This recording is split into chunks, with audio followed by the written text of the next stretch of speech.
two excellent speakers, Mrs. Andriana Theodorakopoulou and Mr. Piotr Gryko.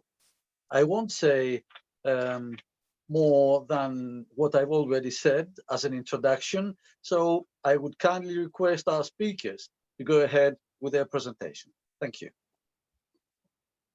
Thank you, Mr. Podikos.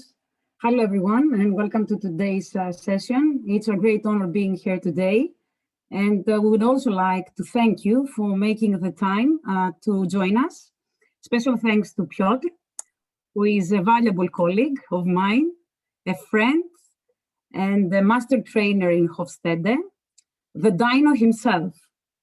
As I looked across the attendees list, I recognized that over 20 people registered in this session. So it really excites me to see that so many people are really interested in our topic, in organizational culture. Let me go through the presentation. Piotr, will you help me? Because it seems that I don't have access. I don't know. Let's go to the tables of content, please. Thank you. So today we will talk about how organizational culture can actually help you reach your target, increase your performance as far as customer excellence is concerned. We will look at how insights can transform your organizational culture to best support your customer experience strategy. I will go through the first slides since we decided with Piotr that it would be interesting for you to have some background information about Stanton, Chase, and Hofstede, to give you a familiarization of our topic, discuss about our methodology and the tools that we have. And later on, I will let Piotr go into some thought-provoking, I must say, exercises in order to make this session more of interactive discussion, open dialogue, rather than a static speech. Two extra things prior starting our presentation is that the chat is already open. So in case you want to raise any kind of question, please share it at the chat room. And we will try to leave 10 minutes at the end going through the questionnaire, the questions. And at the end of the session, for those who might be interested, we will share our deck to Mr. Podikos. So off we go.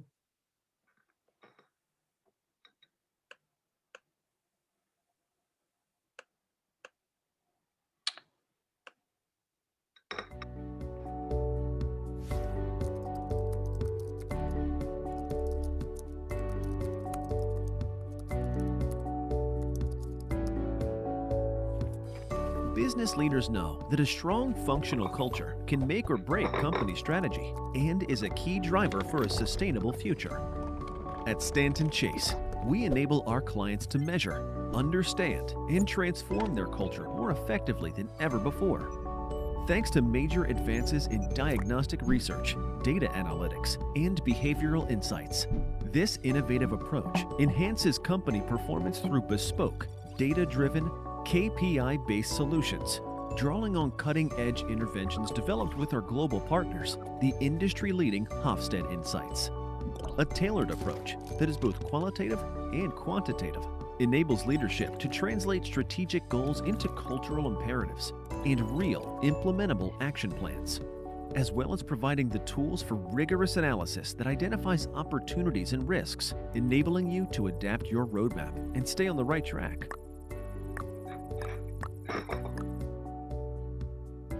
92% of C-level executives agree that managing culture positively impacts company value.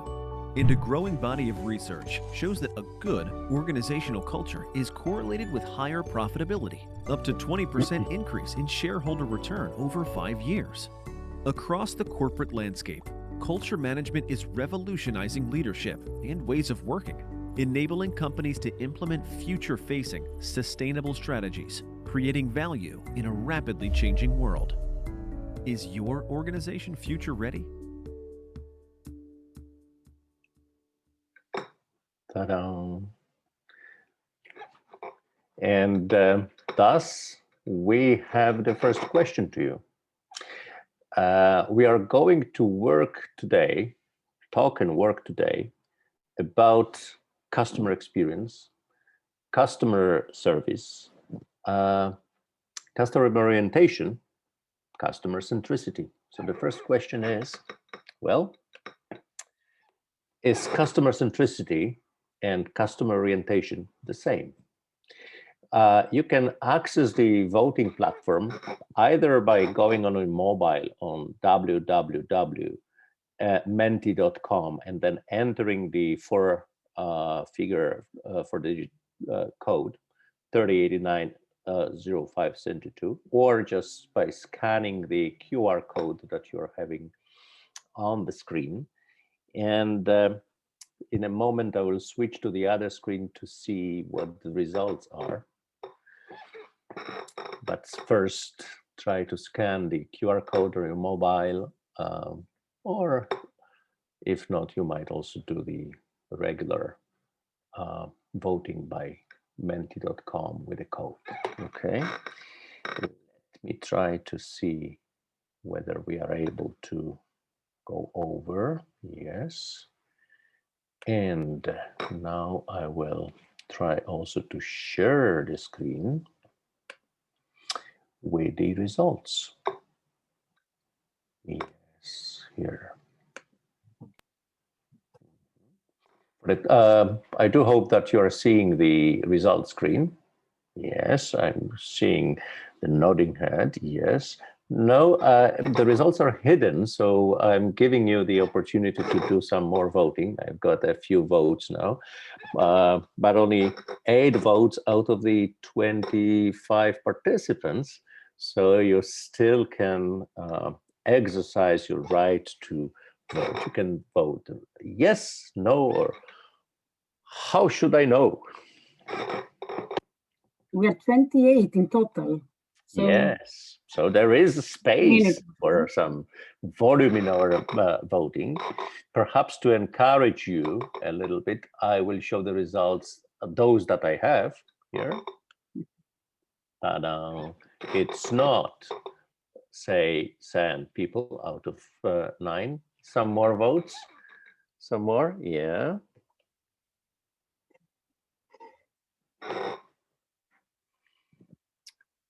28 participants, 10 votes. not even half of the population. We still can have a few more moments of voting, and then we will go over to the rest of the presentation. We have another no at the chat room. So let's consider that we have 9 no's. Mm-hmm.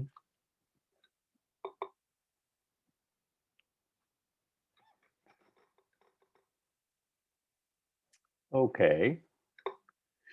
So for the time being, it seems that a majority of our voters would say, no, customer centricity and customer orientation is not really the same.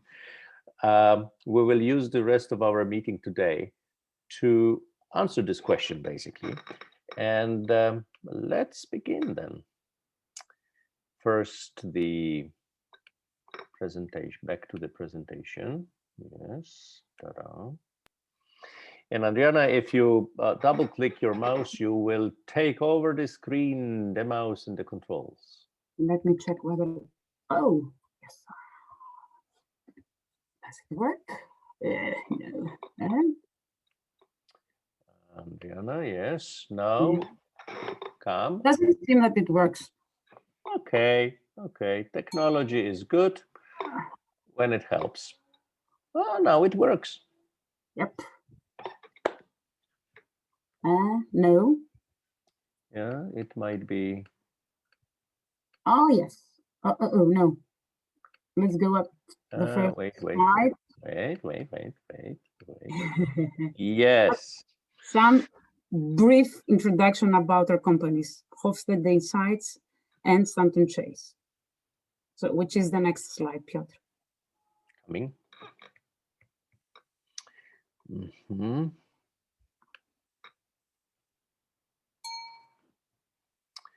You see, technology is good when it works, but it will work now.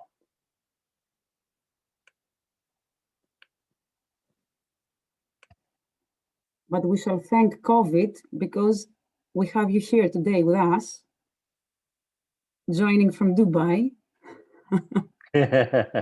Yeah, but it's much more the Zoom that is sometimes playing tricks rather than COVID. Now it should be fine. I do hope it is. It is. Good. Then So I will be your automatic mouse. If you tell me jump, I will jump. Thank you so much. So some brief introduction about Stanton Chase. We're a global firm ranked in the top 10 list of executive search and leadership advisory firms. We have three main divisions, that of the executive search, which is the backbone of the business, the board and leadership advisory. As far as leadership advisory is concerned, we have two subdivisions, the leadership assessment and leadership skills empowerment, and the organizational assessment and organizational empowerment as far as culture is concerned. The next slide. Now, back in 2019, a global MOU was announced between Hofstede and Stanton Chase. Through this partnership, Stanton Chase is accelerating the value proposition to our clients, since we can actually support our clients, continue supporting our clients, first in implementing a sustainable growth strategy by visualizing through data analytics and measurable insights their optimal culture and transformative work towards a functional current organizational culture. By using Dr. Drager's quote that culture eats strategy for breakfast, this definitely validates our global strategy going into this powerful field of organizational culture. All of us know that all companies have a company culture, but this doesn't mean that the company culture that currently exists actually helps the execution of the strategy. Next slide, please. Well, some of the main pain points that we help our clients tackle appears in this slide. You see that customer experience appears in the top list. But how are we actually doing this, which is the next slide, Piotr?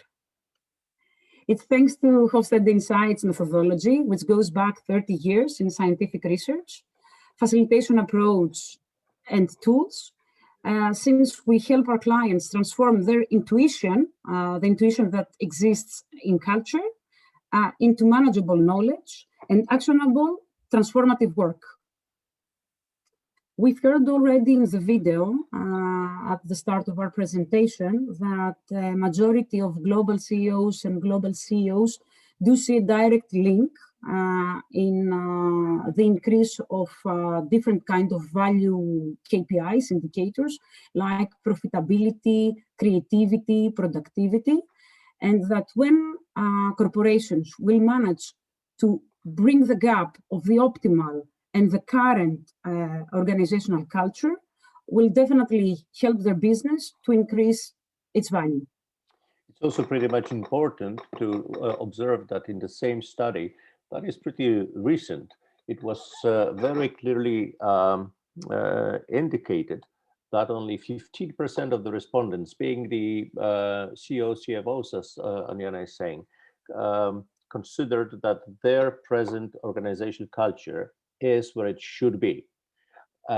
So it's an area that is extremely important, as they say, but unfortunately is not helping them, not all of them at least, to fulfill their goals.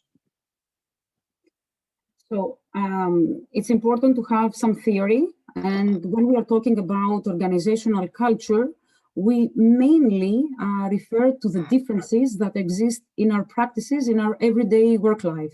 So when we refer to culture, we refer to the way in which employees of organization collectively behave in relation to each other, their work, the outside world, either in comparison to other corporate subgroups, or in comparison to other organizations.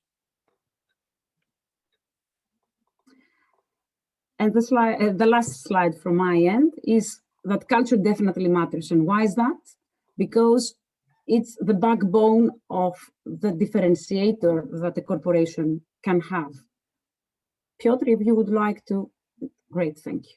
So, because culture is not possible to copy, it's the competitive differentiation, as I've already mentioned.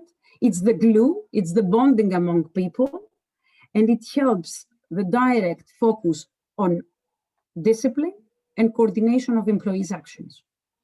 And as you see, most of these elements have a direct link to customer experience, customer service. Also, on the level of defining organization culture, we touch that. Why? Because one of the important aspects is how people relate to the outside world. And the outside world of their organizational unit. It doesn't need to be the company. It might be the organizational unit they are associated with.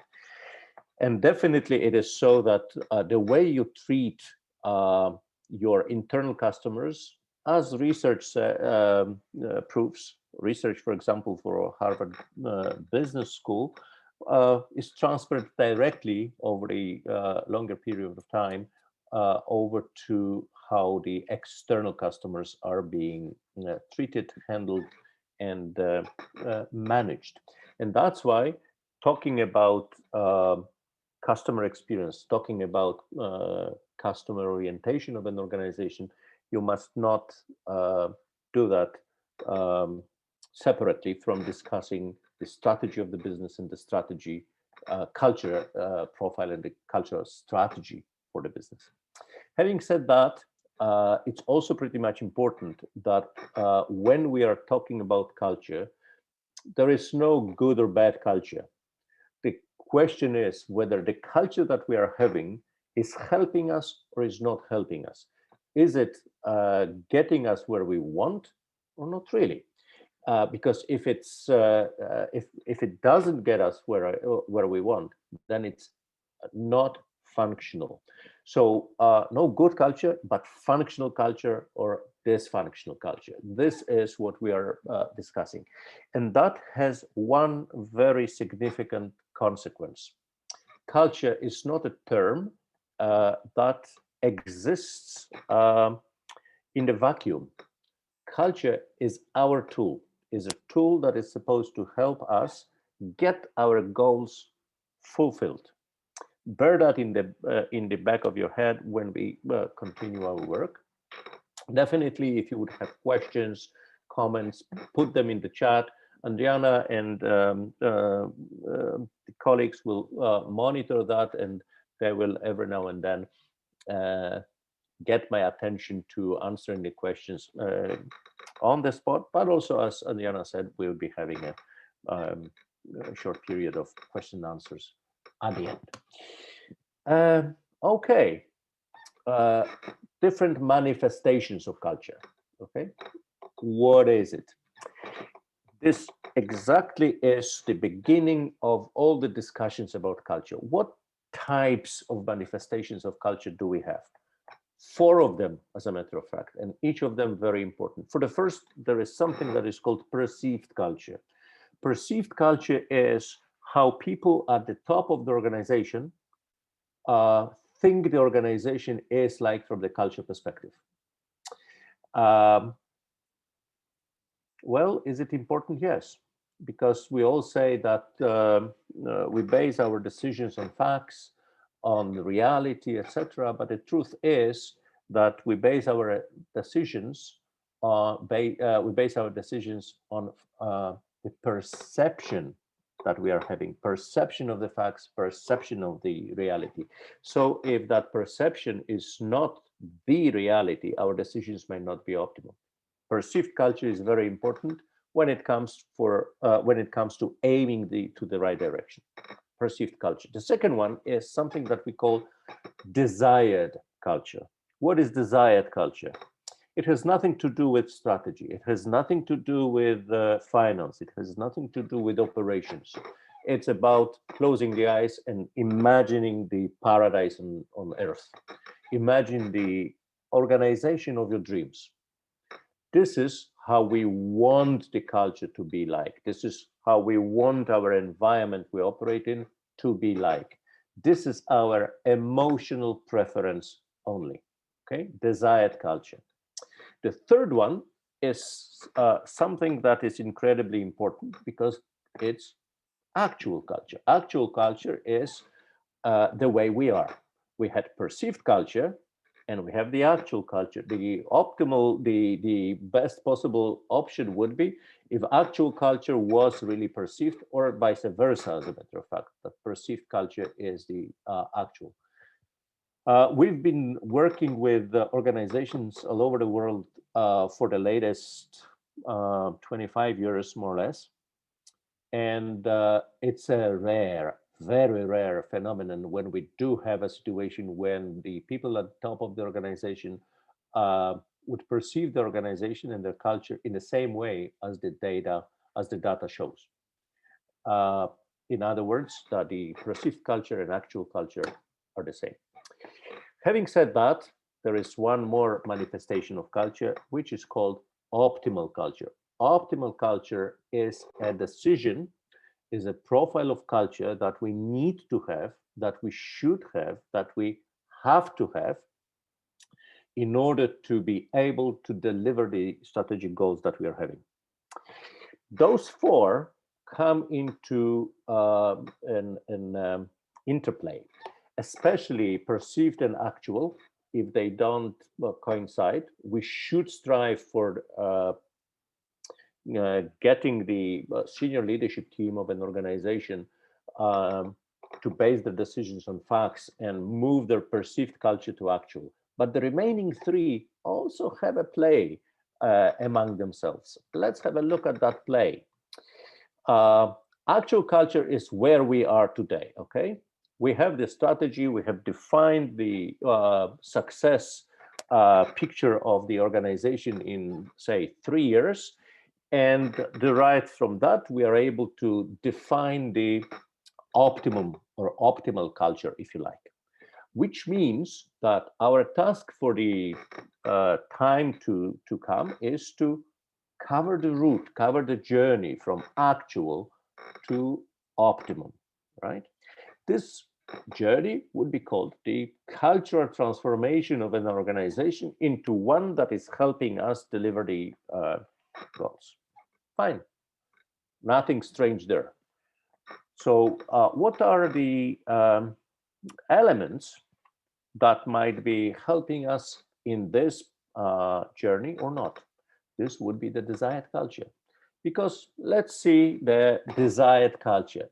What happens if the desired culture is located somewhere here on the journey?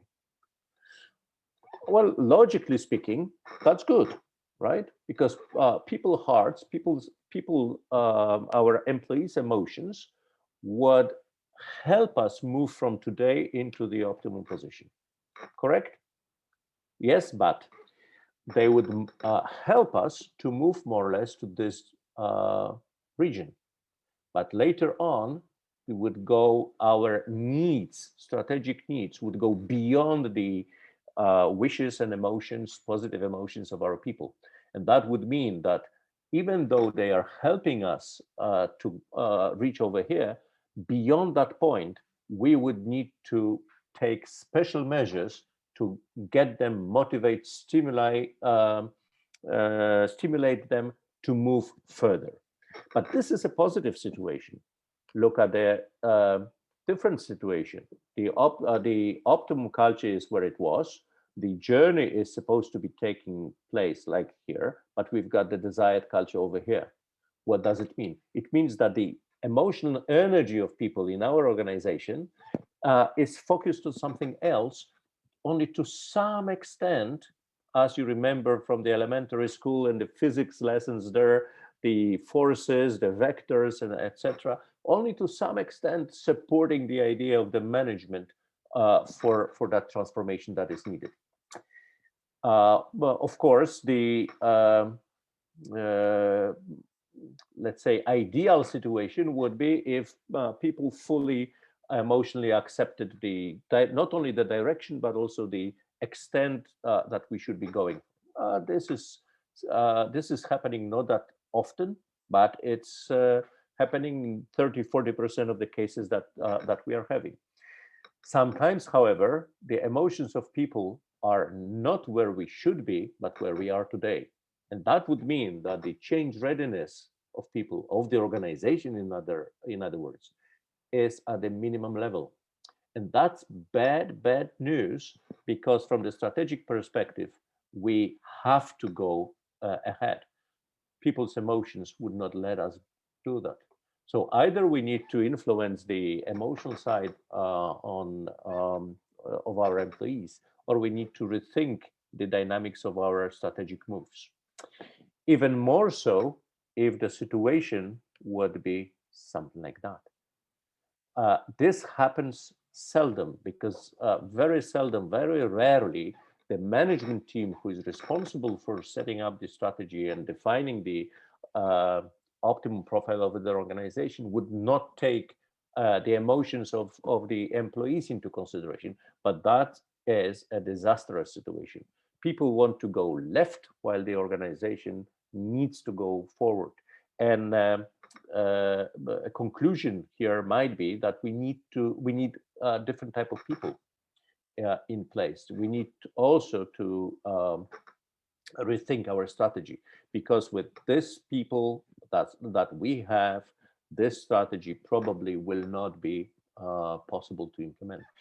Look, we are talking just about the manifestation of culture, the actual, the optimum, the desired, right? And out of, if we would be able to have data to visualize the three facets of culture, would be able to draw very important conclusions concerning feasibility of the moves, feasibility of the strategy, the dynamics of the and ease of change of the organization. This is the power of data-driven approach to culture, because then we are able to assess what so far was very much based on intuition. But let's go deeper. The deeper is touching upon customer orientation, right? We said customer orientation versus customer centricity. Most of the respondents in our little quiz would say, no, this is not the same. So what's customer orientation?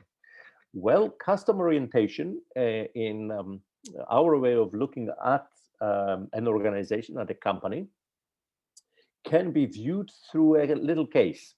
For that case, for the sake of that case, we've got two companies that can be summarized as you see on the screen. One is not really very much interested in solving their customers' problems, or it's not really listening very deeply into what they have to say, the customers, not doing much of market research and finding out the expectations of the customers. Instead, they concentrate on creating a perception again that the customers do have a choice. Actually, the customers do not have much of a choice, but since they love the brand, love the product, love the company, they are happy that they can choose to some extent, like with Henry Ford's choice, you can choose whichever color of Ford Model T you like, provided this is black. This is more or less this type of company, right? And we all know the name of this company, right?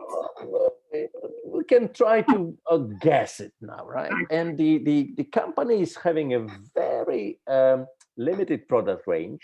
The system the company operates, the technical system, but also the ecosystem, is very much sealed and closed. Nobody but the very authorized personnel can touch the products and do anything about the products. So this is one way of doing things. And you can guess what type of customer orientation that company has. The result of that customer orientation is that this is one of the most valuable organizations in this world nowadays. Right? There is another type of organizations like company B. Company B would it's kind of a history now, but okay, it would do anything for the customer. Having defined all the possible segments of customers worldwide, trying to cater to all those segments, trying to figure out what products are needed and getting the products out of the market. The result of that was that at certain moment they would have 35% of their global market share, right? 35%. Nowadays, it's a marginal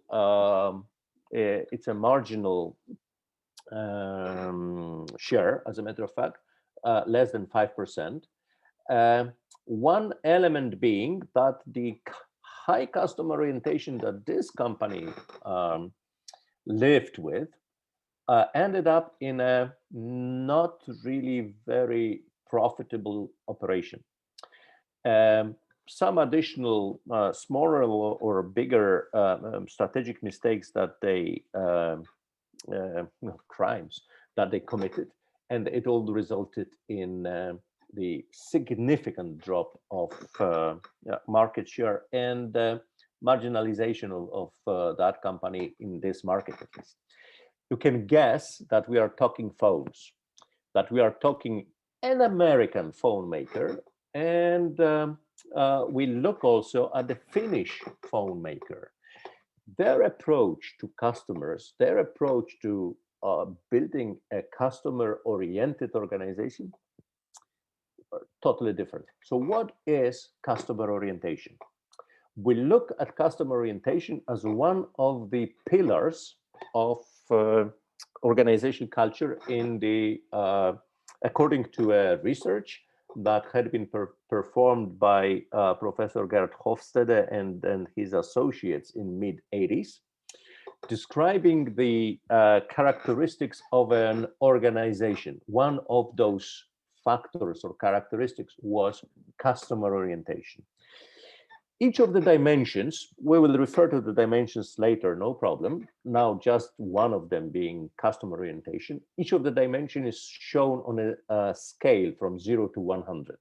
And 0 would mean this is the lowest score that we are having in the entire database. And the entire database is a database that was created through the organization culture scans that date back to end of the 80s, and is updated. This database is being updated every 18 months, every 24 months, more or less, with the scans that are performed worldwide in that period.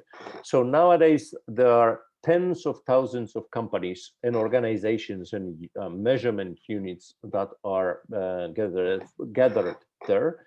As I said, from all over the world and from all the possible industries. So 0 are the lowest scores there, and 100 is the highest score there.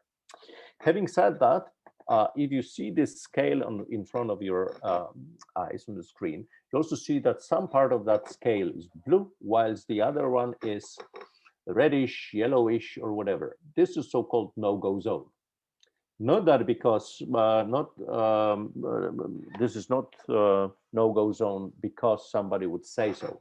Me, late Professor Hofstede, Andriana, or any other of the colleagues, we do not consider ourselves that almighty to say, well, what is go zone or no-go zone. This is again derived from the research on the database. When we look at the database, and when we looked at the database quite a few years ago, we were able to establish that companies that would score within this yellow red area, so-called internal normative window, were not able to deliver their strategic goals. No company, no matter what business, what industry, what size, what philosophy, no company that were scoring on this dimension within this sector were delivering the strategic goals. And that's why we indicate that showing this dimension to other clients, warning them that, yeah, you might be the first to be able to deliver your strategy when scoring there, but no other company were able to do that. Okay, so this is the meaning of the scale. So what is customer orientation in terms of a dimension in the culture model, organizational culture model? Normally you would say this corresponds to a very important dilemma that we have when you create an organization. Namely, where do you as an organization get an impulse from in order to start doing something or to do something? Okay, what gets you as an organization to do something, to start doing something? And you can get that impulse from inside the organization. You can know better, and then you are internally driven. Or you can get that impulse from outside the unit, the organization, and then you are externally driven. You can say you can be customer oriented if you like, okay? And what does it mean? The higher you go to the right on this scale, this basically means only one thing. We will adapt our offering, what we do, how we do that, when we do that, to what the customer, our customer wants. How do we define the customer? Everybody that is receiving the value that we are producing, which means that it would be an internal customer.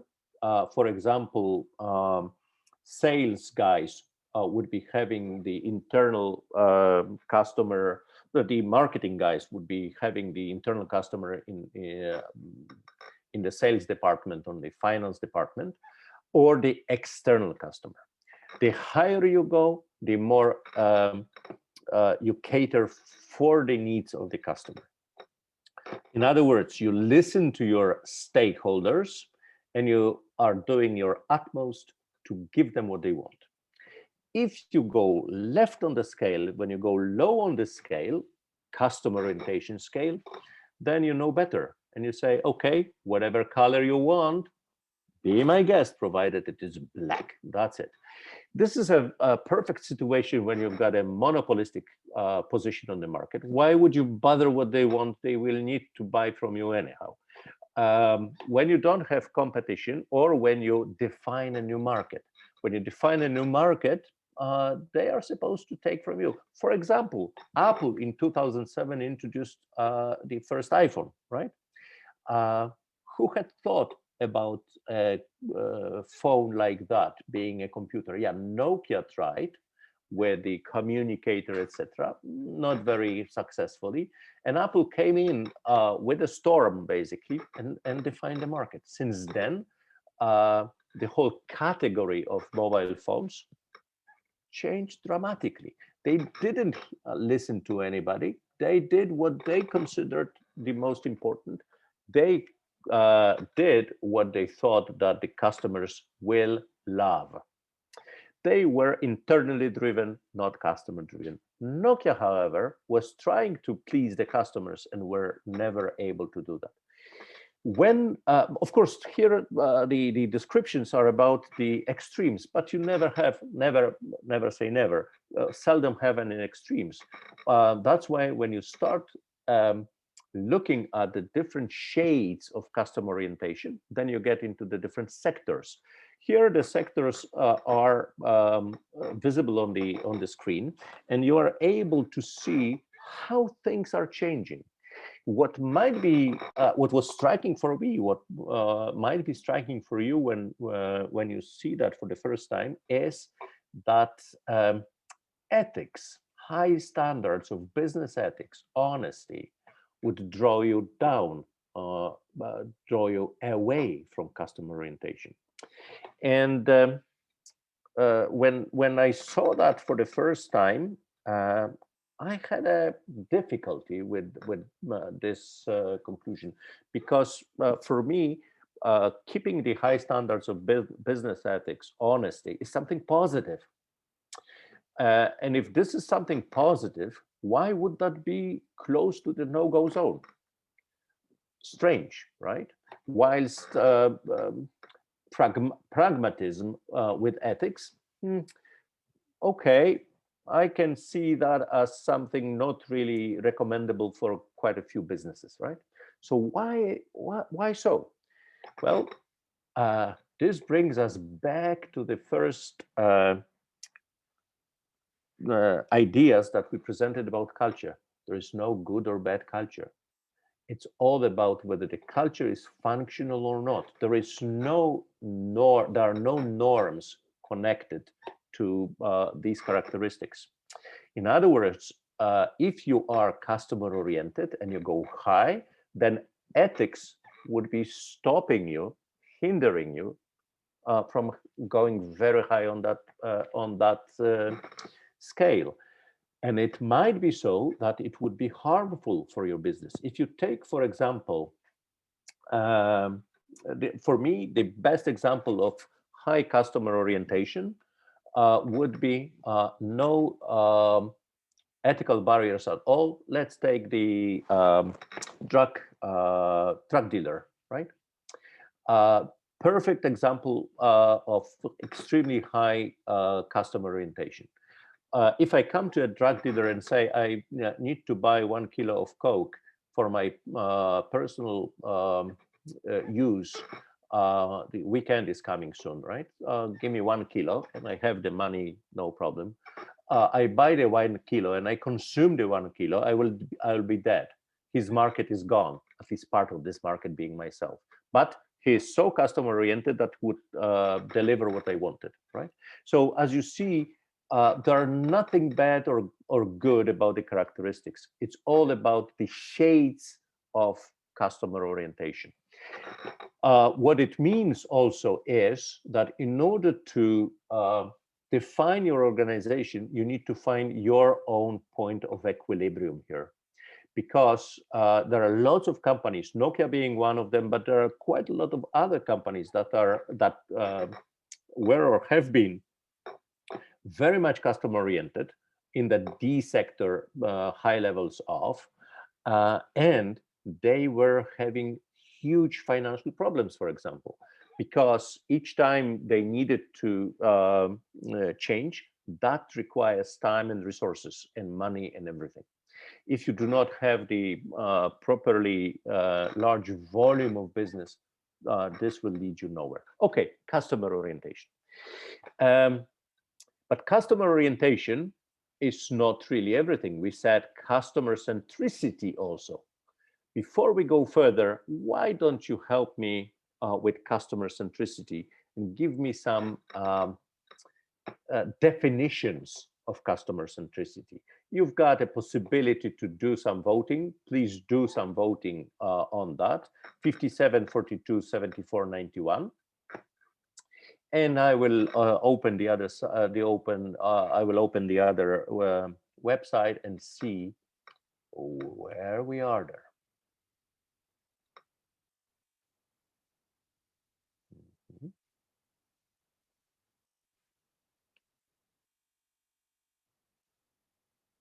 I'm getting there.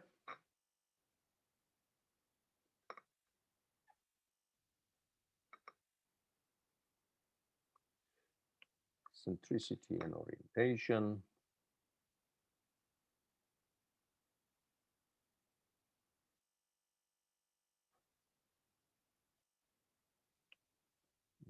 Centricity only.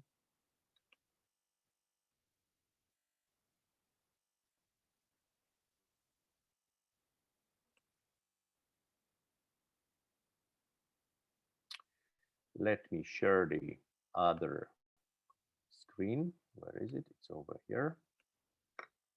I'm having a few votes. Indeed, I'm having them.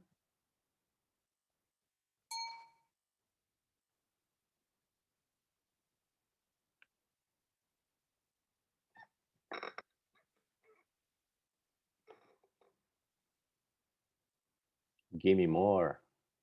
Engaged customer. Customer experience is connected with customer centricity. What is customer centricity? Serve customer needs, the value that you deliver to the customers. Happy customers. All decisions are taken by the organization for the customer. What else? Give me some more. Give me some more.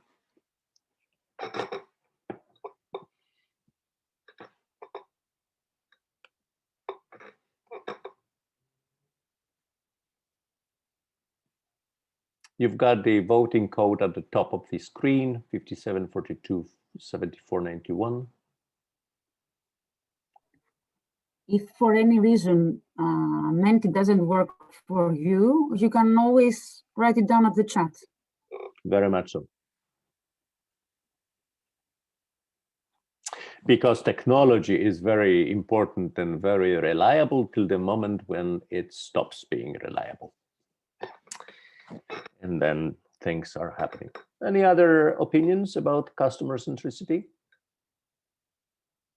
Of course, everything that we are having on the screen is circulating with a customer in the center.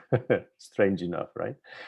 Engaged customers, happy customers, getting the perfect customer experience, serving the needs, providing the value for the customers, all decisions for the customers, being on time as well. So these are the elements. We've got some more. On time, engaged, happy customer experience. As you see, some of the things are getting bigger or smaller sometimes. Yeah, give me more. Valued customers, empathy, think as a customer.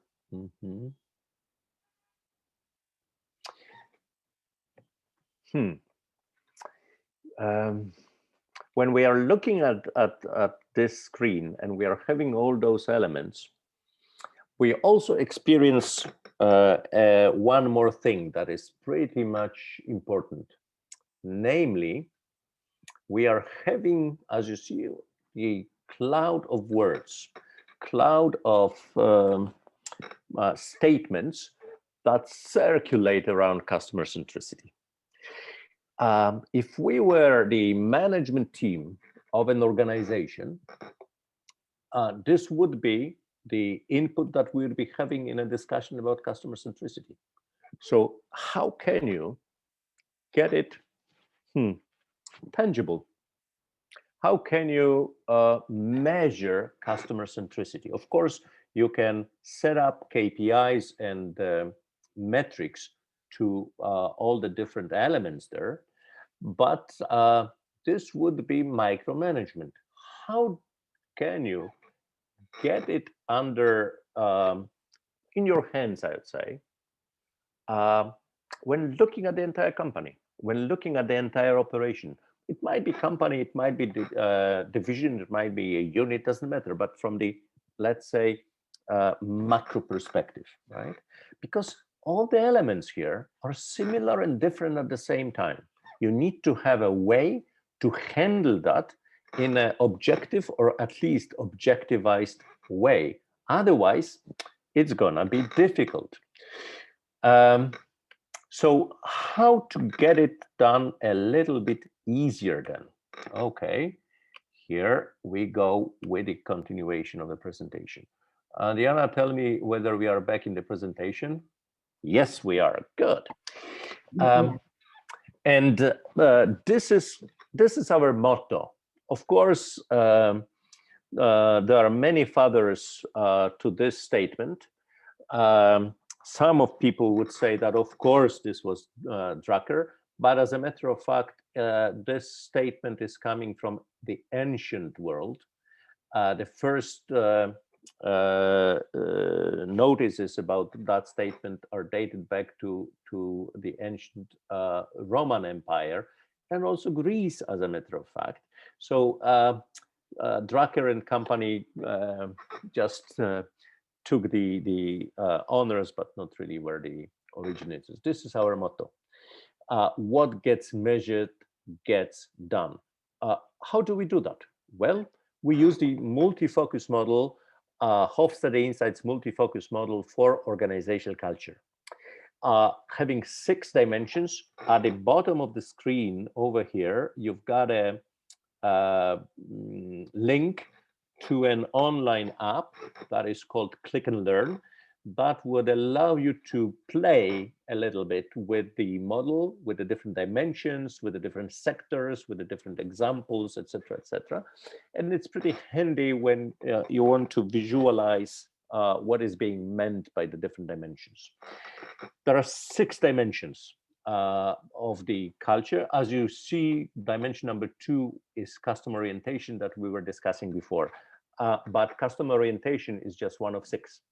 The 6 are independent one of the other, or if you like, autonomous, which means that you can treat them as sliders, and you can slide, move whichever of the sliders the way you like without influencing any other. Why is it important?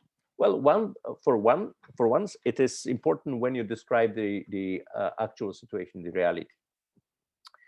But even more important it is when you try to project the future, when you want to see or try to define what the future should be.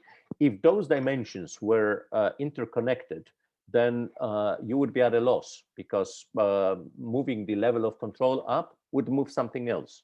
This is not the case here. Here you are totally independent. Below the 6 independent dimensions, there are 32 sub-dimensions that are a mixture of those that correspond to very vital elements of the business. For example, just a few examples: motivation to stay in the organization, motivation to work hard, identification with the organization, a level of acceptance of leadership style in the organization, the level of support that managers provide to their people, very many different business aspects. And beyond the 32, there are 56 additional, and sometimes if you would be a little bit more, let's say, focused on calculating even more, business issues such as agility, or if you like, engagement, or if you like, customer centricity, that are being mapped through the dimensions and sub-dimensions. So this is a very powerful piece of tooling that you can be using to describe the reality and describe the future. Just a few words about the 6 dimensions. D1 is about the core of the I would say business, but it doesn't need to be business, because these dimensions are good for describing a non-profit organization, governmental organizations, you name it. So for the activities of the organization, how do you deliver value? Okay. If you go high on D1 and you are goal-oriented, then you focus on what needs to be done, where you are going. And the organization behind would be very dynamic, very agile, very entrepreneurial, very much risk-oriented, very energetic, in general words, right? And when you are kicked out of the door, you enter through the window and you go for it, right? Going low and being means-oriented means that you concentrate as an organization on how things are being done.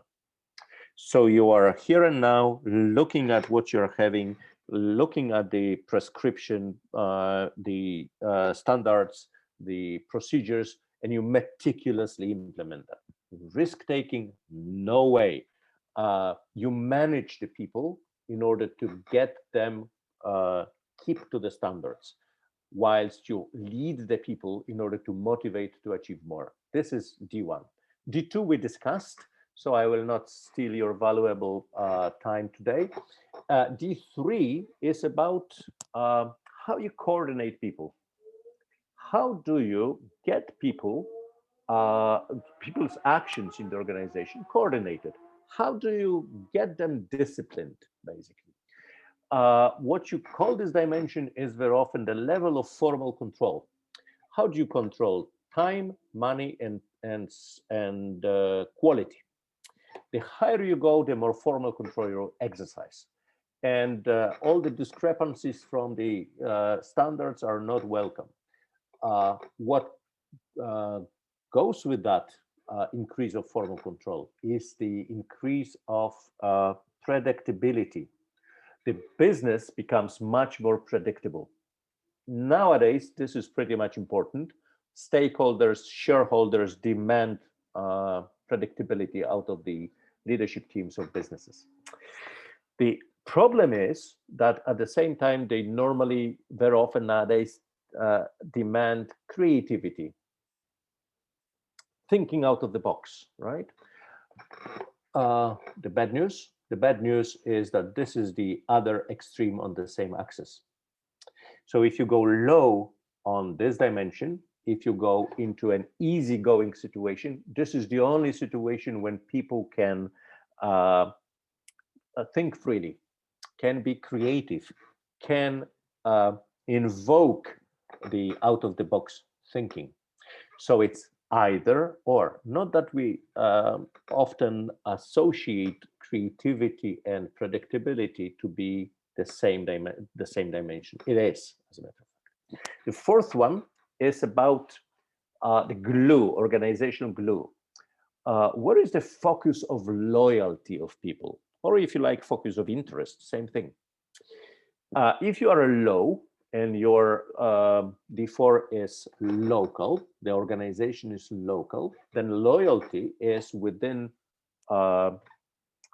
is personal, it's personalized, you can say.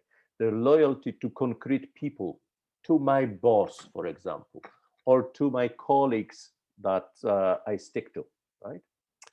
This is my focus of interest. This is my point of reference. This is a very high social control level that we are having. And this is what keeps us together, because we stick together, we are similar one to another, we go further together. And no matter what comes through the door, we'll be able to conquer that and win over that. When you go high on D4, your focus becomes much more professional. What does it mean? That your loyalty is shifted from the individual first to your team, unit if you like, and then to your profession. You are loyal to being a good consultant, to being a good engineer. The atmosphere might be tricky in the organization because you would be giving direct feedback to anybody who is not working according to your standards. But thanks to that, the whole organization progresses very quickly onto the on the excellence path. So what keeps people together is the strive for excellence, for learning, for getting better, for providing the biggest value, being the best, being the first, being everything ultra high, right? And this is the situation when you've got so-called learning organizations, because professional focus means a lot of feedback, a lot of learning from from experiences, a lot of looking into the future in order to find how good can we become, what is best, and moving that further up. Then D5 is about approachability. Well, for technical reasons, it's reversed. So when the scores are low, then it means that the organization is open. But it's what does it mean, open or approachable? It means that as an employee, I easily blend into the organization, come in and can be very effective very quickly. I can, why? Because everybody is there for me. If I have a question, I can reach and get an answer. If I've got some doubts, I can talk to my colleagues. If I have some challenges, I can talk to my boss. If I don't know how to do things, I can discuss that with my boss. The organization is creating an atmosphere when I'm not alone, basically. And that also is indicated through access to information, the communication flow, being well informed, etc. If you go high on that dimension, that organization gets closed. And that would mean that the atmosphere is cold, basically. Cold meaning swim or sink. You can't do that? What a pity. The next one will do that, so no problem. Either you can do that, or, well, no one cares. Very difficult to get information, very difficult to get any attention from anybody. The organization is closed. Interestingly enough, the physical openness or physical closedness of the organization follow the same pattern. The organizations that score high, that are scoring closed, normally do mark that in the future when you enter some buildings, how difficult sometimes it is to find their particular office, their particular entrance to the building, to the office. You need to have a GPS map in order to reach to the proper office in the whole building. The Hofstede's research also touched upon the physical approachability, interestingly enough. And the sixth dimension, independent dimension, is about management philosophy. What's really important for us, not what we talk about, what we really do and what we believe in. That's why it's called philosophy. Low, meaning employee orientation or people orientation. What is people orientation? People orientation is a situation where we believe that people are good, people do want to do their best, and our task as the owners or as leaders is to provide them with a possibility to do that. And in that case, we give them the rights to take the decisions, we involve them in the decision making, and we help them spread their wings and fly. Whilst when we are work-oriented, we basically should say we are output-oriented or work output-oriented, because then what we are interested in is what they bring. Pressure, stress. A friend of mine, an ex-business partner, normally would describe the situation in a very illustrative way. He would say to some people in stressful situations, he'd say, so you're not happy here, right? You're not. Okay. You know what? If you get hired as a dog, you're supposed to bark. I'm not here to make you happy. I'm here to get your services, get your labor, pay you money. You get your money, you go home, buy yourself happiness. Here, you are supposed to deliver, full stop. Don't want to do that? The door is over there. There are 10 people waiting for your place. Go, be happy. Next. This only means that this is a way of thinking translated into way of operating, philosophy. At first sight, you might say, but okay, D1 and D6 are more or less the same, right? If you're goal-oriented, very often this is stressful. Maybe, maybe not.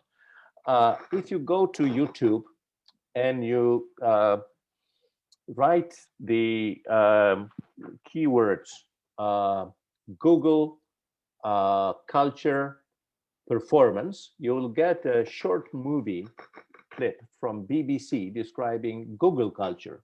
We all know and use Google as an example of crazy people orientation. The offices are iconic, basically. Everything is there, no matter whether this is the headquarters, country office, or whatever else, right? Google is fantastic in terms of office environment. Everything for the people. You can play billiard, you can play pool, ping pong, you name it. All the possible cantinas with gourmet chefs, everything. Are they only interested in making people happy? Well, they are using the big data that they are having to see how to make people more productive, basically, and getting them happy, getting them there, having the kindergarten or preschool teachers taking care of their kids would keep the people in the business, and that would mean they would be able to perform better. So, well, you can be very much stressful, and you might be concentrated very much on squeezing the people and treating them as basic resources, or you might be very much people-oriented. And this would be the characteristics that are independent, totally independent from whether you are goal-oriented or not. So D1 is what you're doing, whilst D6 is the philosophy behind. So sorry for interrupting. We can also share our stats. In the recent study that we had and the questionnaire that we completed in the global Stanton Chase universe, we score very high in the goal orientation, whereas very high also in the employee orientation. Very high in goal orientation because we are in the consulting business, which is awkward to see so much care in the people side, right? Exactly, and this is exactly a decision that needs to be taken by the management team of an organization. Not only where the organization is supposed to come, but what is the way the organization is supposed to do that. Okay. And this comes from the top, right? Come again? And this comes from the top. Yeah, this always needs to come from the top, because when it comes to actual culture, when it comes to desired culture, we measure that. We collect the data from the entire organization, but the optimal culture is a decision, as well as another decision is the strategy of the business. Culture and strategy needs to be aligned in order to deliver, as simple as that. So those who take the decision concerning the general direction, the strategy, the route, the roadmap, also need to take the same decision. And this is why we jump into the customer centricity. What the heck is customer centricity, right? If you look at these 6 dimensions, you need also to remember that these dimensions are being used in order to quantify and measure those 3 aspects of culture, right? Actual culture, the actual position, desired, the emotional position, those are being measured, as I said, and optimal position is being decided upon by the decision makers, right? We quantify and measure that, but also we drive transformation based on the same process.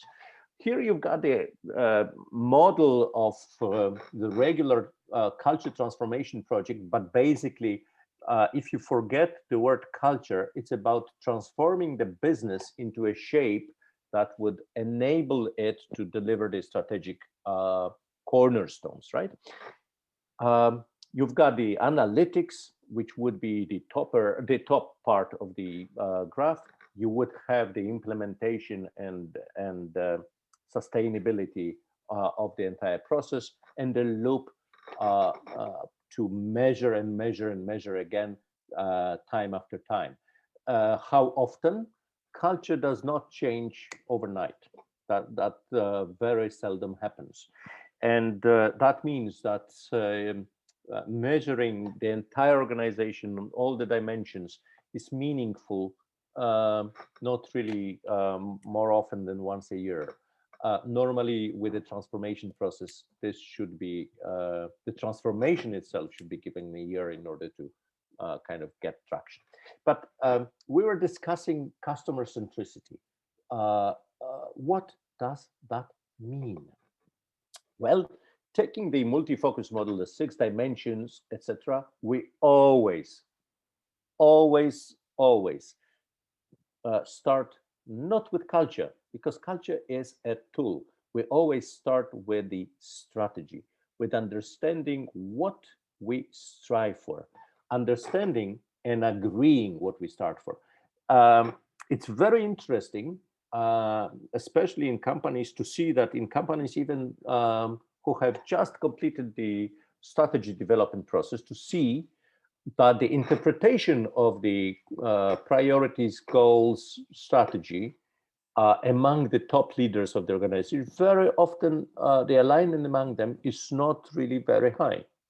But in order to shape the culture of your business, you need to have a very thorough and deep agreement about what you really want to do and how you are going to do that. That's why we start with agreeing about what the organization is supposed to strive to. This takes form of a strategic workshop where we discuss, in the very first place, 5 questions.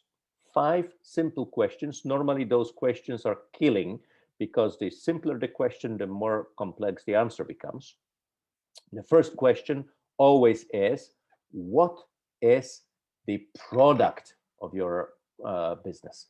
If customer centricity is the key pole in the entire strategic universe of your organization, then here we would need to discuss what really customer centricity mean for your organization.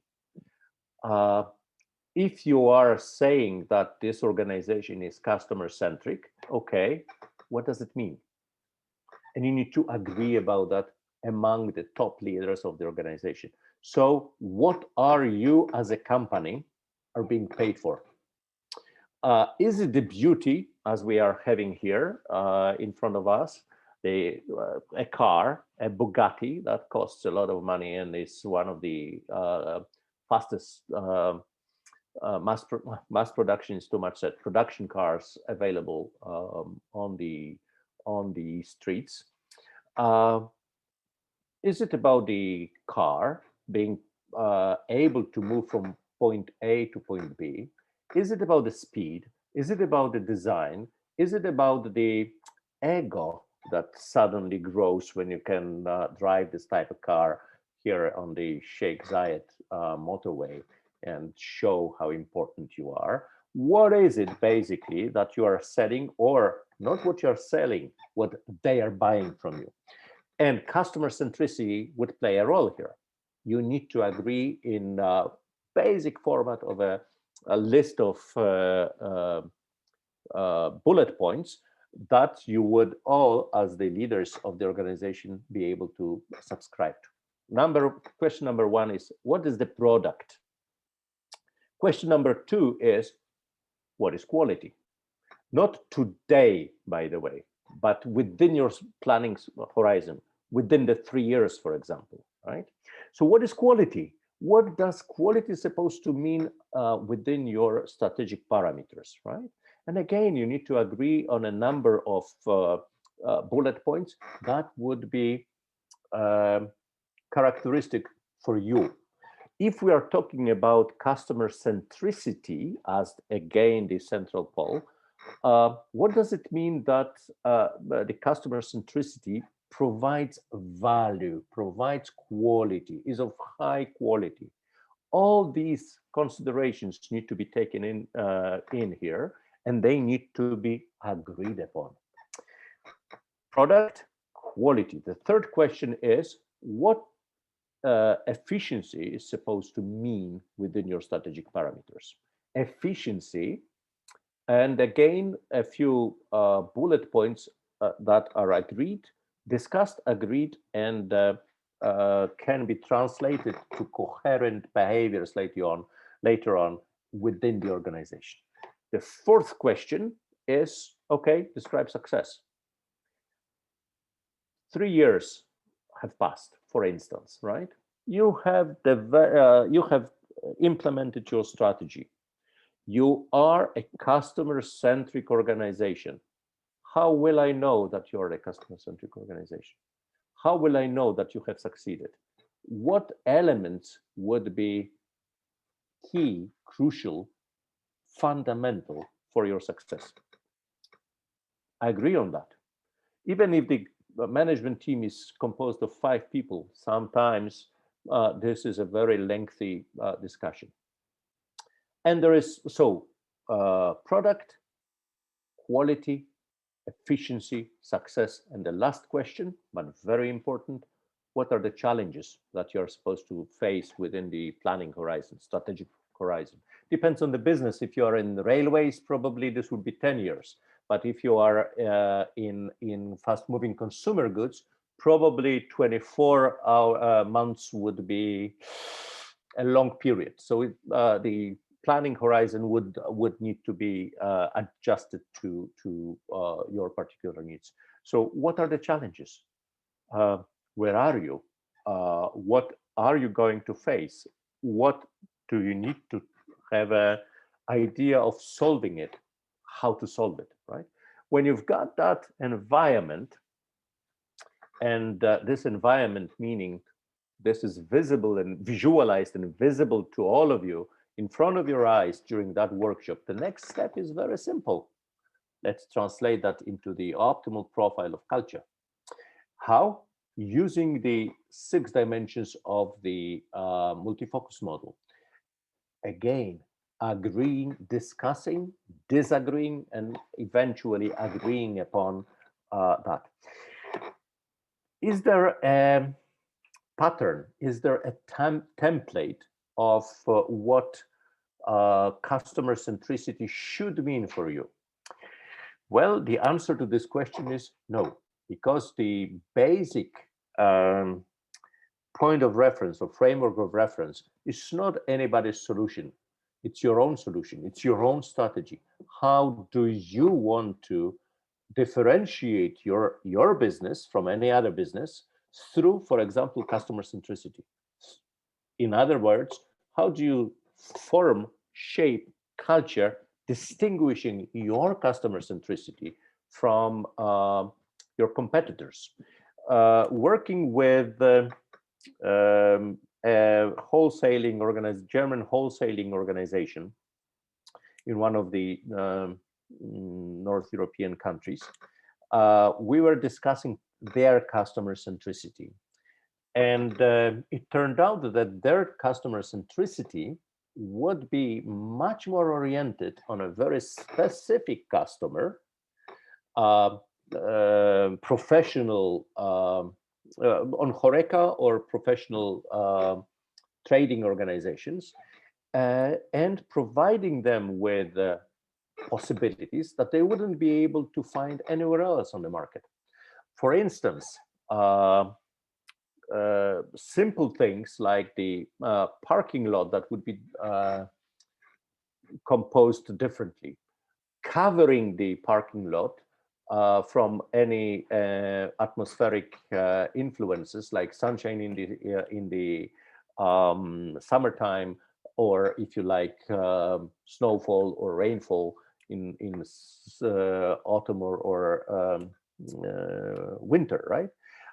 Then very big trolleys that they would be able to get the stuff they buy to their cars, or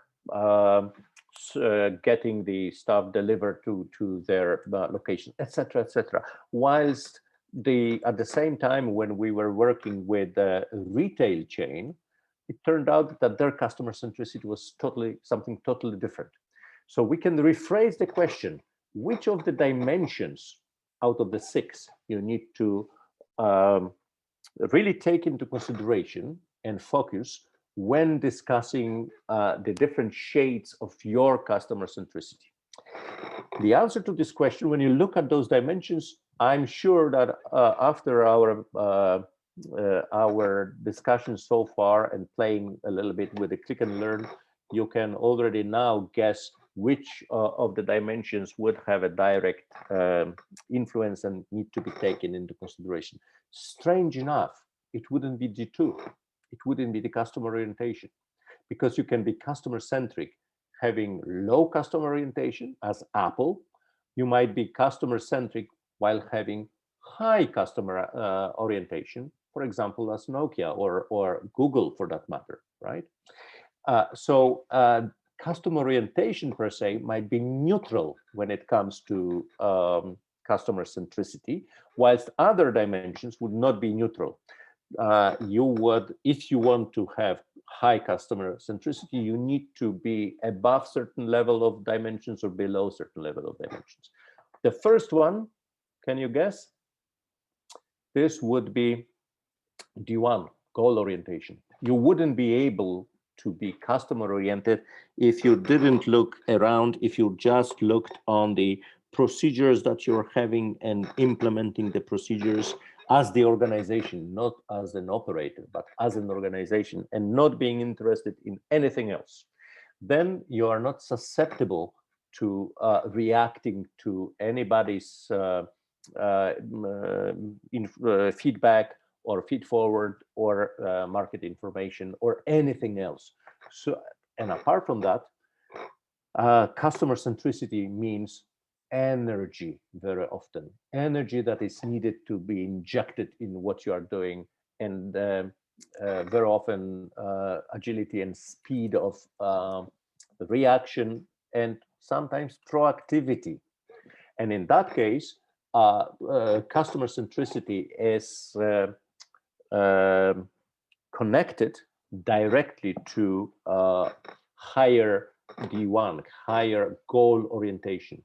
The higher the higher goal orientation, the better, of course, with some limits, because if you go too high on goal orientation, then you might be taking too much risks, and that might be jeopardizing your position. That's why the balance, the equilibrium is there, but it's about goal orientation rather than means orientation. Andriana, you wanted to add something here. Yes, I think that we have two very interesting questions of the chat. Mm-hmm. And the first one has to do with D5. Whether D5. Mm-hmm. D5, yeah. In D5, yes, whether a closed system hinders customer service orientation. Yes. Yeah. When you've got a closed system, you would have a difficulty to get the customer centricity to a level that would be acceptable by today's market, no matter what market you are in. That's definitely. We will get to D5 as a matter of fact in a moment. But you said there were two questions. Yes. And another one, which is linked to the first one, is how easy and how long will it take us to go from a closed system to a more open one? Yeah, normally, well, it doesn't matter whether this is D5 or any other of the dimensions for that matter, but normally one factor that needs to be taken into consideration when answering this question is the size and complexity of the organization. The bigger the organization, the more complex, the more layers you've got, the more difficult, of obvious reasons, is going to be to change the situation as is, right? But if we relate that to an organization that is, let's say, not very huge, 250 people, okay?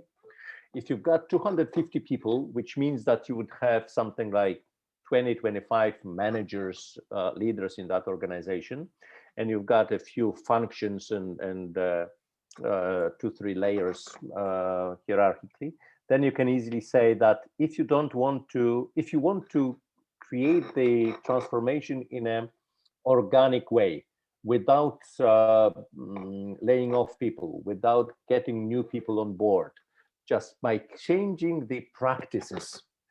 This is what I mean by organic transformation. Then this type of transformation, by moving the D5 by 20 points, you can easily count with 1 year hard work, consistent, coherent work, and consequent work on that. And that by that consistent, coherent work, what I mean is walking the talk by the leaders of the organization throughout the layers. Sometimes in D5, this would also be getting new skills, communication skills, collaboration skills, etc., and introducing new ways of operating, right? And just 20 points would mean, on the scale of 100, right? The transition by 20 points, this is a year's work. Perhaps if you are really well focused and well prepared, this can be shortened to 3 quarters.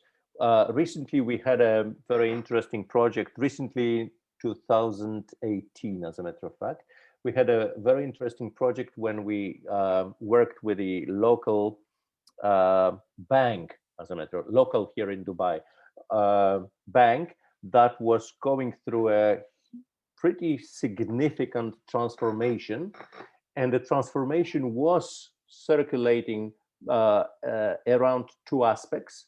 One is simplicity and digitalization, and the other one is customer centricity, as a matter of fact. And thanks to the fact that everybody was very much engaged, and everybody on the top level, and there was also a culture squad, as we call them, group or culture ambassadors, that process took something like 9 months, 10 months, and was visible on the financials of the bank, and both on the market side, but also on the balance sheet side. So that required a lot of focused effort, but it's also possible. That bank was something like 1,000 people, 1,200 perhaps, something like that. But normally count with a year as a good framework of reference to work with. Of course, there would be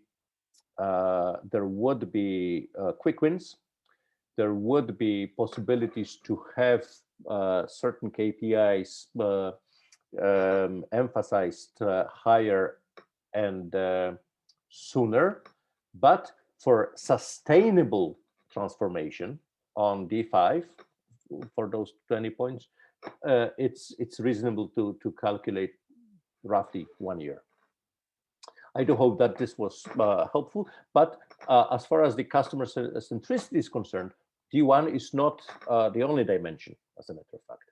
The second dimension that would be taken into consideration is D4, which is broadening the horizon, trying to be the best in what you're doing, of course, without exaggeration, trying to learn from what you are doing, improving your micro steps, but also your macro steps, living on the feedback, living on the openness to the external world, and really being professional in what you're doing.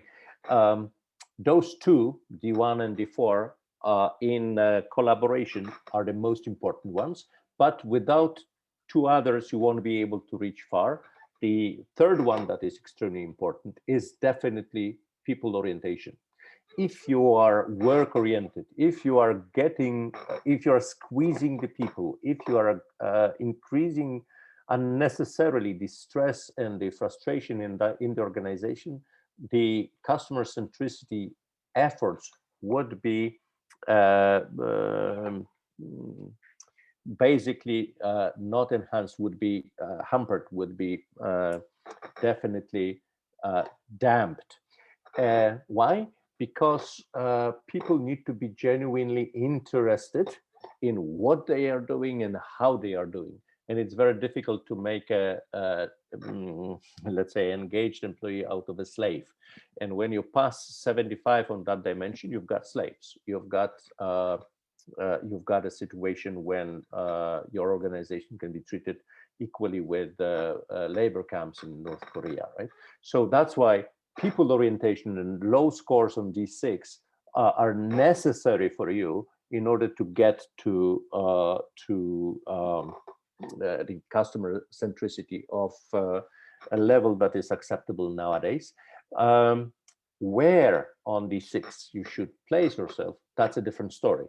That's why you would be having the different aspects, strategic aspects that need to be taken into consideration, because it's not about creating a Google type people orientation in order to be effective. You might have your own path. And one more dimension is the 5 that we were discussing. If you are a closed organization, if you are not having an approachability level, allowing the people to really have everything they need to fulfill their roles, they cannot be customer-centric, customer-oriented. They cannot be, create an organization that truly delivers the promises of customer centricity. Those 4 are clearly connected with customer centricity. And if you build up a strategy where customer centricity is supposed to play an important role, you need to particularly concentrate on fine-tuning the optimum figures for those 4, and then check the gaps there. The 2 and the 3, control and customer orientation, in any of the situations within the strategic window, not no-go zones, of course, you'll be able to create a customer-centric organization anyhow, but without those D1 high, D4 high, D5 low, D6 low, or not high, not low, if you like, you wouldn't be able to create a customer-centric organization. So your task in the first step is to translate all the strategic discussions that you're having into the profile that can be summarized by 6 figures only. Of course, this is a hypothesis. This hypothesis would be revised the further you go, and there are additional auxiliary tools that would allow you to narrow down the choices, but still, this is the situation. When you've got that, you can collect and analyze the data, and you're being able to identify all the gaps, all the pains. There are lots of tools allowing you to see from the very top the overall degree of functionality to the very big detail of cultural characteristics in the different parts of the organizations and the peculiarities behind them, both in terms of gap analysis, but also in terms of interpretation, for example, from the ideal environment, or if you like, desired culture. People dream about similar things. What happens if suddenly they start dreaming about other things than anybody else? We use the response pattern analysis in order to catch those strange moments, because they are very giving. They are very important to understand what's going on in the organization. Yes, when you've got the pains and gains, will it be sufficient for you to change the organization? The answer is no. You need also to have a grasp of how the organization can be changeable. And the transformation, the change is facilitated by 3 factors: trust in the organization, feelings of security, and change readiness. And that's why in the data that we are receiving, we are also having those 3 elements visualized and measured and visualized. Feelings of trust in the organization with the different components, feelings of security, and the other factors, for example, change readiness. Thanks to that, we not only know what the situation is compared to what it should be, but also how easy, how difficult it's going to be to bridge the gaps, and where in particular in the different parts of the organization we can expect some difficulties, challenges, etc. So when we do have this information, the pains, gaps, and the factors, we can then jump into planning and then implementing the roadmap. Culture can be looked at as an onion with the different layers, and each of the layer is then translated into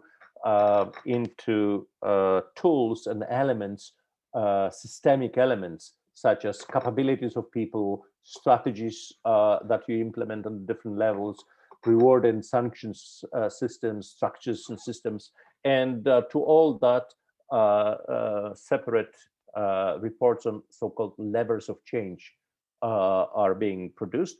These levers of change are very much unique because this is a set of advice, or if you like, a cookbook, allowing you to see what should be being done on the different layers of culture in order to achieve a certain concrete result. So if here we would have identified the priorities that we want to concentrate, then we can indicate those priorities and then receive advice and support in finding the initiatives to be taken in order to get things done.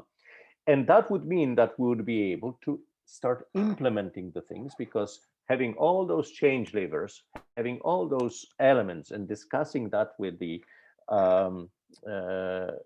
culture squad, the management team, we are able to very concretely plan the actions, plan the activities, and plan the projects that will be being taken up by the organization, shortening the time and accelerating the change. I've been talking so long that I would like you to ask me questions and ask Andriana questions, because I see that we still have a few moments before we will close our webinar this evening, this afternoon, but I'm sure that there would be questions there. Andriana, have you seen any interesting questions in the chat now? I had one direct message to which I responded, but I can definitely express it to the whole group. And it has to do regarding this cultural transformation in large-scale organizations. Mm-hmm. Who has the ownership? I will refer to that using that bank example. It was a pretty complicated structure, okay? So for the first, when we talk culture, we do not talk one culture for the entire organization. There are subcultures. And thanks to the dimensions, we are able to distinguish that. Some of the dimensions, those even should be the same throughout the organization, because they are responsible for the gluing up the organization, whilst those concerning goal orientation, discipline, or if you like, control and approachability can be differentiated, giving us an opportunity to have subcultures. But answering your question, the first and the major pre-assumption is that customer centricity, transformation leading to customer centricity, must be owned by the top leadership team. And the minimum version of that statement is that nobody from leadership team would object to anything, visibly or invisibly. And most of the team members must support the transformation actively.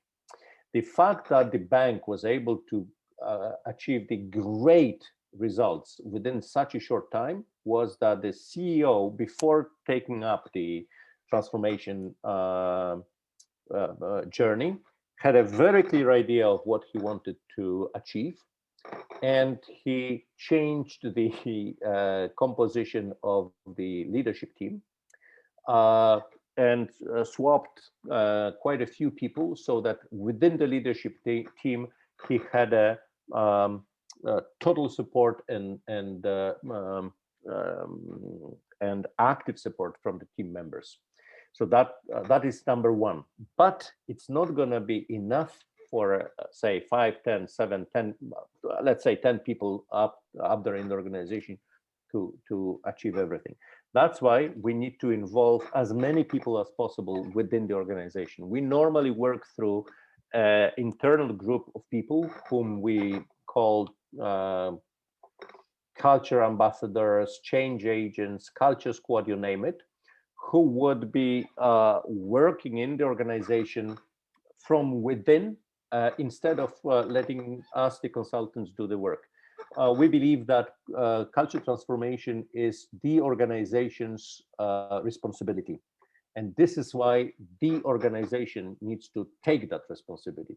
We can support the culture squad, we can support the executive team, we can support the managers in the process throughout the year or a year and a half through coaching, mentoring, monitoring the progress, but the responsibility is on their side. There should be a project manager, there should be a project team that would be pushing things ahead, culture squad, and then definitely the more managers we are able, and leaders we are able to capture into our wave, the sooner the tipping point comes, and then it goes, right? In the beginning, years back, we were working with appointing people. Nowadays, thanks to the fact that engagement became a very important factor that is being discussed in the organizations, we also utilize that, and we allow people from the organizations to access the work and access the teams, meaning that instead of only appointing concrete people to participate in the transformation work, we welcome everybody who is willing to do that and genuinely can do that. Of course, supporting them with knowledge and skills, with knowledge and know-how transfer, definitely. But without the top involvement, no way. It's futile, basically. And I have another question, which will be music to your ears. I have to be honest, because it's one of the differentiator points of Hofstede Insights, whether there is a link between organizational culture and country culture. In other words, do you see different organizational cultures in different countries depending on the local culture? Definitely. What is organization culture? As Andriana was saying in the beginning, organization culture are the practices the organization is taking, okay? The American definition of organization culture is, it's the way we do things over here, right? All the practices, whilst national culture is about our value system. And the value system is what we think, what emotions we have about those practices. In the short term, I can do things that are different from what I want. I can be bought, right? Golden chains, golden parachute, no, but golden chains. Right? You buy me, I bark, but I won't be able to bark forever if I don't believe in that. National culture is about that, which means that we need to take national culture into consideration when shaping the organizational culture of our business. So if you take Siemens, for example, another client of ours, they have a very distinct organizational culture, whilst in each Siemens country, there would be a different culture. How is it possible? Because what we think, what we feel about doing things will influence how we operate in the long term, right? And only if you can take those two into consideration and consider the emotions when plotting the transformation route, only then you can be successful. Hofstede Insights multi-focus model is the only model that would incorporate also the national culture. In other words, when you collect data from your organization, you'd be able to see the national, not national, value profile of the organization on the national culture dimensions, which is a separate model, of course. But still, Hofstede, Professor Hofstede was the first one to come with the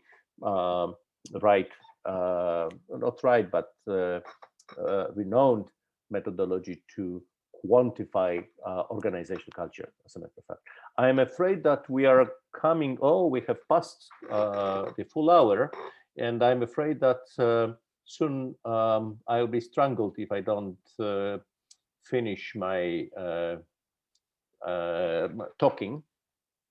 So I'd say the following: the presentation will be available for you through the through our hosts, and I would like to thank you enormously much for the opportunity of meeting you, and thank you very much for your attention, energy, and patience to participate in our workshop. Andriana, in your hands now. I close my mouth. And Piotr, we would also like to thank you very much for this thought-provoking, I must say, speech of yours. Personally, and I think many of our distinguished participants would really love to see you in person. Maybe this summer we will be able to have this kind of opportunity. So thank you very much for this very insightful talk. And I know that we have prolonged our talk for more than 2 hours, and Mr. Podikos has already informed us that this kind of presentation durate from 45 minutes to 1 hour. So thank you very much for this opportunity. We are speechless. We do thank you very, very, very much indeed. We've been through a very interesting and intriguing interactive session by our main speaker, Mr. Piotr Gryko, and assisted by Mrs. Andriana Theodorakopoulou. Many thanks to you. Many thanks to Stanton Chase, indeed, for participating in our activities. It's a pity, really. It is a pity that we've reached the end of this session. We'd like more and more and more, but well, there are time limits, I must say, in this life. You've been really excellent. Well, so I need to say that we've reached the end of our program sessions for the day. I bid farewell to everybody. I wish to thank all our participants and say, have a good evening. Goodbye to all. Thank you. Good evening, guys. Thank you very much, especially for inviting us. Thank you. Thank you. Thank you.